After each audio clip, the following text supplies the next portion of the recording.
வணக்கம். உங்கள் மாயன் செந்தில்குமார். இன்றைய பதிவு மிக முக்கியமானது, மருத்துவ பகுதியும் கூட. எல்லா வகையிலும் ஒரு மருத்துவம் என்பது முன்னோர்கள் செய்த அற்புதமான ஒரு ரகசியம். சின்ன விஷயத்தில் பார்த்தீங்கன்னா, பெரிய விஷயத்தை வந்து சரி பண்ணிட்டு போயிட்டே இருப்பாங்க.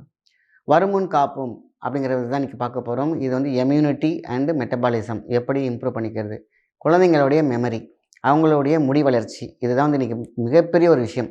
முடி சரியாக வளரல, ஹீட், அவங்களுடைய மொபைல் பார்க்க என்னாக்கா சோலார் ப்ளெக்ஸ் லாக் ஆகுது, சக்ராஸ் லாக் ஆகுது. அவங்களுடைய கண் பார்வை ப்ளஸ் முடி வளர்ச்சி ரொம்ப ரொம்ப பிரச்சனையாக இருக்குது. இதனால் மருத்துவம் சாப்பிட்றவங்க, மருந்து சாப்பிட்றவங்கலாம் பார்த்திங்கன்னா முடி வளர்ச்சி கம்மியாக இருக்கும். இல்லைனா உதிர ஆரம்பிக்கும். அதேமாதிரி கண் பார்வை கம்மியாக இருக்கும். ஸோ உச்சி முதல் பாதம் வரை நம்மளுடைய எல்லா வகையான சக்திகளையும், எல்லா வகையான விட்டமினும் பேலன்ஸில் இருக்கணும். அதேமாதிரி பஞ்சாஸ்திரம் அப்படின்னு சொல்லக்கூடிய பஞ்சதாது வந்து பார்த்திங்கன்னா நமக்கு வந்து ரொம்ப ரொம்ப முக்கியமாக இருக்கணும்.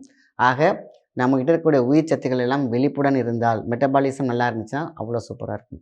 மெட்டபாலிசத்தை அதிகமாக இம்ப்ரூவ் பண்ணக்கூடிய ஒரு மிகப்பெரிய மூலிகைன்னு கேட்டால் கருவேப்பிலை. வேப்பிலைங்கிறது வந்து பார்த்திங்கன்னா அவ்வளோ சூப்பரான விஷயம். கருவேப்பிலைங்கிறது வந்து அதீத சக்தி. கருவேம்பு அப்படிங்கிறது சாதாரண விஷயம் கிடையாது. இன்றைக்கி கருவேப்பிலை வீட்டில் ஒவ்வொருத்தங்க வீட்டில் மரம் இருக்கும், இன்றைக்கெல்லாம் இல்லை. இன்றைக்கி மார்க்கெட்டில் வாங்கலாம், இல்லைன்னா மார்க்கெட்லேருந்து நம்ம கீரை விற்கிறவங்கள்ட்ட வாங்கலாம். இப்படி தான் போயிட்டுருக்க ஒழிஞ்சு, இன்றைக்கி வந்து கிராமத்தில் கூட கருவேப்பிலை மரம் பார்க்குறது ரொம்ப ரொம்ப கஷ்டமாக இருக்குது. ஆனால் இந்த கருவேப்பிலை எவ்வளோ எக்ஸ்போர்ட் ஆகுது தெரியுங்களா? எவ்வளோ மருந்துக்கு இணையாக இருக்குது தெரியுங்களா? எத்தனை பேர் இந்த கருவேப்பிலைக்காக வெயிட் பண்ணிகிட்ருக்காங்க. டன் கணக்கில் பார்த்திங்கன்னா கருவேப்பிலை வெளில போயிட்டுருக்கு. நம்ம இன்றைக்கி சாப்பாட்டில் கொஞ்சோண்டு ஒரு கருவேப்பிலை தான் எடுத்து தூக்கி போட்டுட்டு நம்ம வந்து பாட்டுக்கு நம்ம சாப்பிட்டுட்ருக்கோம். ஒரு மிளகு இருந்தால் தூக்கி போட்டுறோம். குழந்தைங்களுக்கு இப்போவே நீங்கள் வந்து இதெல்லாம் சேர்த்து சாப்பிடணும், அப்போ தான் நல்லா இருப்பீங்கன்னு சொல்லி சொல்லி சொல்லி வளர்க்கணும். ஆனால் இன்றைக்கி நம்மளே தூக்கி போடுறோம். இப்போ அவங்கள தூக்கி போடும்போது எப்படி இருக்கும்? ஆக கருவேப்பிலையில் இன்றைக்கி எப்படி மகா மருந்து செய்வது, இது ரகசிய முறை. ஒன்றோடு ஒன்று சேரும் பொழுது super power. Power, super power, extreme super power. So இந்த மாதிரியான மருத்துவம் நம்ம முன்னோர்கள் அழகாக எப்படி சொல்லியிருக்காங்க. கருவேப்பிலையை என்ன பண்ணுறோம், தேனில் ஊற வைக்கணும். நல்ல சுத்தமான தேனில் ஜஸ்ட் ஒரு 100 கிராம் தேனில் வந்து பார்த்திங்கன்னா, ஒரு கைப்பிடி கருவேப்பிலையை உள்ளே போட்டு லாக் பண்ணிடுங்க.